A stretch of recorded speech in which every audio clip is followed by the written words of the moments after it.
తెలంగాణ భవన్లో మాజీ మంత్రి నిరంజన్ రెడ్డి మాట్లాడుతున్నారు. ఇప్పుడు లైవ్ చూద్దాం.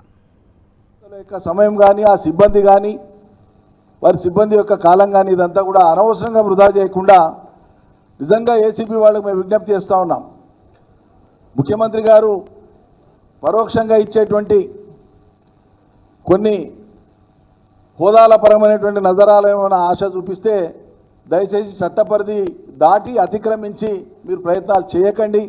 అది మంచిది కాదు. చట్టబద్ధంగానే వ్యవహరించాలని చెప్పి మేము కోరుతా ఉన్నాం.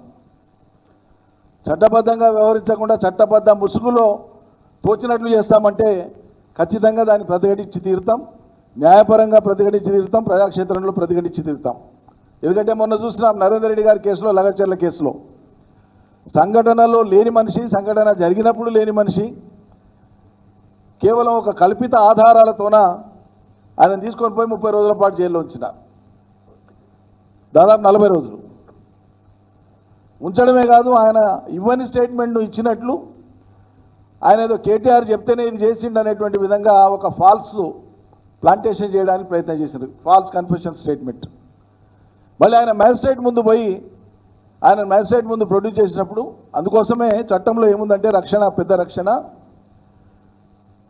ఎవరు పోలీస్ కస్టడీలో ఉన్నప్పుడు వారికి ఏ రకమైన అసౌకర్యం కలిగినా, మానసికంగా, శారీరకంగా, ఇతరత్ర ఏమి అసౌకర్యం కలిగినా పోలీస్ కస్టడీలో ఉన్న సమయంలో మ్యాజిస్ట్రేట్ ముందు ప్రొడ్యూస్ చేసినప్పుడు అటువంటి ముద్దాయి తన యొక్క విషయాన్ని కోర్టుకు విన్నవించుకుంటే అది రికార్డ్ చేస్తారు మ్యాజిస్ట్రేట్.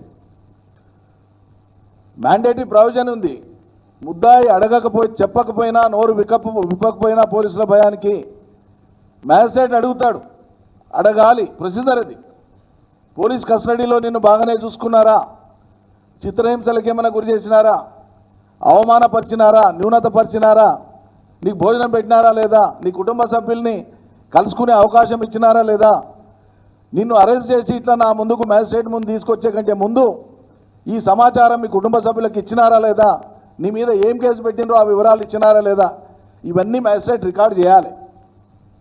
అందుకోసమే నరేందర్ రెడ్డి గారు చాలా స్పష్టంగా నేను ఇవ్వని స్టేట్మెంట్ను, నేను చెప్పని పేరును బలవంతంగా వాళ్ళు పోలీసు వాళ్ళు రాసుకున్నారు అని చెప్పి ఆయన బహిర్గతపరచాల్సి వచ్చింది. అందుకే ఇవాళ కేటీఆర్ గారు ఖచ్చితంగా నా వెంబడి అడ్వకేట్స్ ఉండాలని కోరింది. విచారణకు సంపూర్ణంగా సహకరిస్తాం. పోలీస్ వ్యవస్థ కూడా మేము విజ్ఞప్తి చేస్తూ ఉన్నాం. చట్టబద్ధ పరిధిలో, రాజ్యాంగ పరిధిలోనే పనిచేయండి.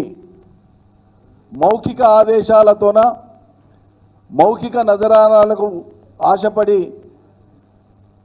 అతిక్రమిస్తే తప్పకుండా దానికి మూల్యం చెల్లించుకోవాల్సి వస్తుంది. ప్రతి అడుగున వాటిని చట్టబద్ధంగానే మేము ప్రశ్నిస్తామని చెప్పి తెలియజేస్తున్నాం. Thank you.